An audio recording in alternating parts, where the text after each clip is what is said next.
Hey everyone, we have Jasmine Crockett nominating Maga's attorney.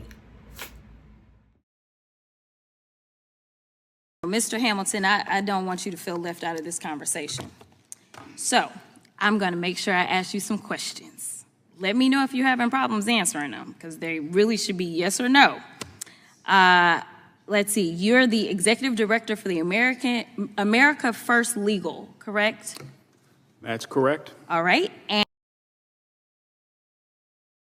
And America First Legal is a member of Project 2025, which is dedicated to creating the playbook for the next conservative administration and what it calls the Project Pillars, correct?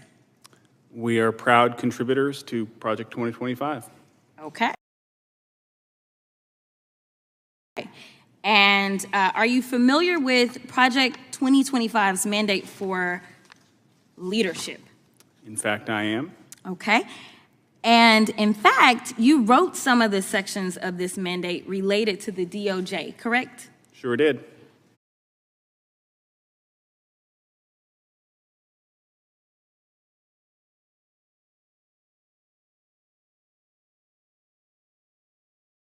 The mandate outlines policy priorities for the next conservative president. Is that correct? It does. You've done a great job. I just want to let you know. All right, so let's walk through some of the provisions of the mandate. It calls for eliminating the Department of Education, eliminating the Department of Commerce, deploying the military for the use of domestic law enforcement against protesters under the Insurrection Act of 1807. It also has the repealing of Schedule F status for thousands of federal employees to allow a president to replace career civil servants with unqualified partisan loyalists. That's probably my favorite of it. It also prohibits the FBI from combating the spread of misinformation and disinformation, like Russia and China, who are actively trying to interfere with American elections. I don't know why or how anybody can support Project 2025. And I know that there was allegedly a joke about dictators and whether or not that's funny, but in the United States of America, dictatorships are never funny, and Project 2025 is giving the playbook for authoritarianism as well as the next dictator to come in. And I know that you are doing your jobs here by making sure that hopefully some juror turns on and finds some viral moment of you spewing more of the nonsense as it relates to the president. But as practicing lawyers or licensed attorneys, I hope that we can all agree that no one gets indicted because someone says so. There takes a grand jury, and the grand jury is comprised of American citizens that sit down and review evidence, and they make the determination. And when and if Trump is convicted, it will be a jury of his peers, and it won't be the President of the United States. I thought you were going to get to a question somewhere in that 90 seconds for Mr. Hamilton after you went after his 2025. I will point out the Inspector General just released a report that said the FBI retaliated against whistleblowers. One of the reasons we do need some changes, but there was no question there. But Mr. Hamilton, if you want to give it some kind of response, you're more than welcome to do that. Mr. Chairman, my only response would be to say that there are a great number of policy options that have been provided to any future conservative administration through Project 2025, and it's an attempt to restore the rule of law.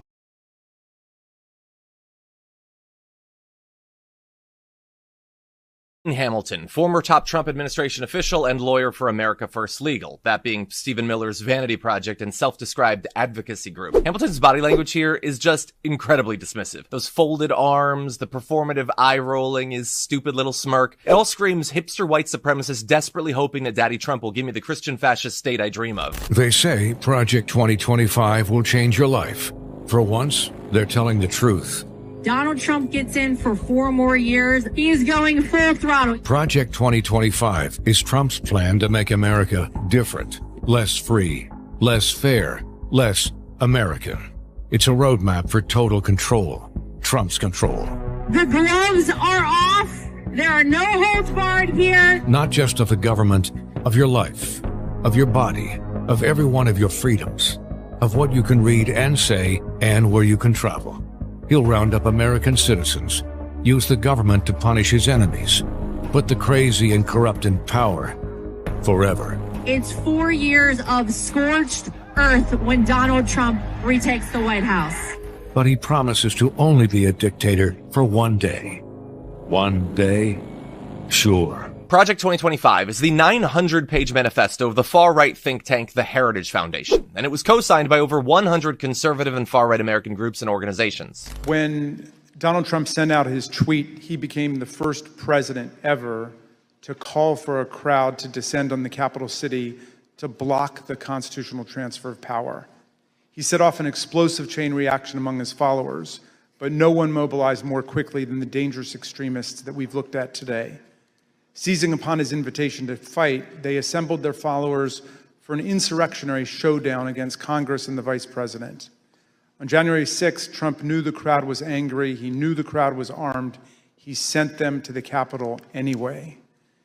You might imagine that our founders would have been shocked to learn that an American president would one day come to embrace and excuse political violence against our own institutions, or knowingly send an armed mob to attack the Capitol to usurp the will of the people.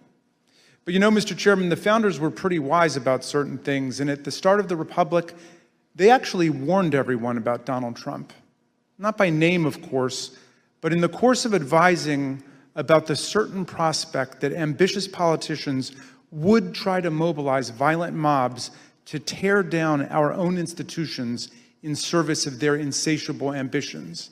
In the very first Federalist paper, Alexander Hamilton observed that history teaches that opportunistic politicians who desire to rule at all costs will begin first as demagogues, pandering to the angry and malignant passions of the crowd, but then end up as tyrants, trampling the freedoms and the rights of the people. Take a look at this official ad from the Heritage Foundation. They released this knowing full well that Trump's base is so keen to own the libs that they'll more than happily give up their own freedoms and even America's democracy. This plan that they want to put in place if the Republican Party wins the presidency upon the inauguration. According to the New York Times, those plans include bringing independent agencies under direct presidential control. It's kind of being pitched under the guise of dismantling the administrative state. They say they would plan to do this with any Republican president. It's about deregulation. It's about deconstructing the administrative state. There's a network of conservative groups who are backing this effort, like the Heritage Foundation. Take this very seriously. Don't think this is a joke. It is incredibly alarming. Frightening development. You don't have to be a civics dork to know that you don't want that. We've never seen anything like this in American history.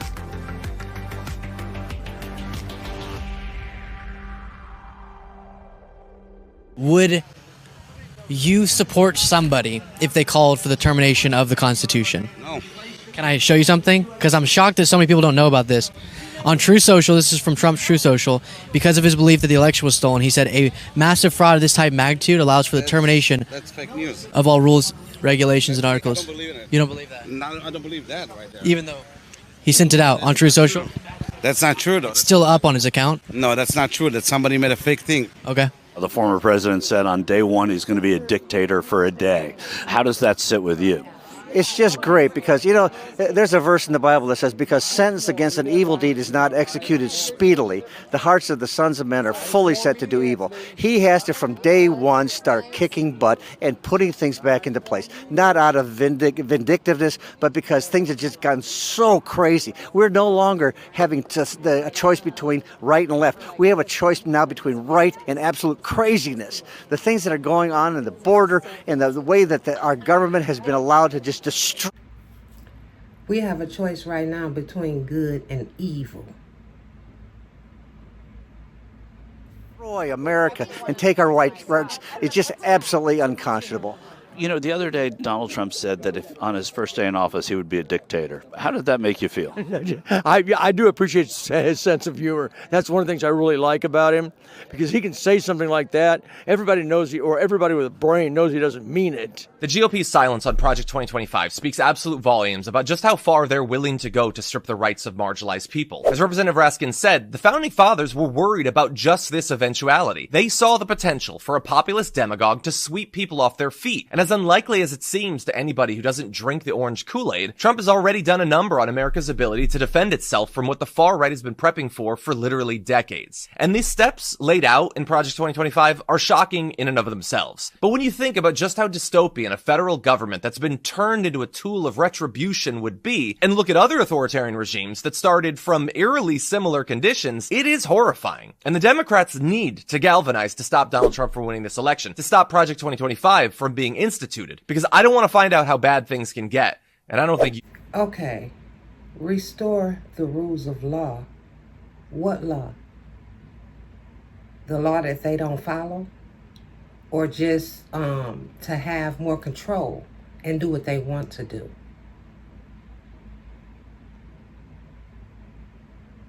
Law and order who? The misinformed and others who feel like they're more superior like them in some kind of way. And she did ask her question. She asked a couple of them. I think she wanted the people to know who he was, as far as he's one of them who wrote that Project 25.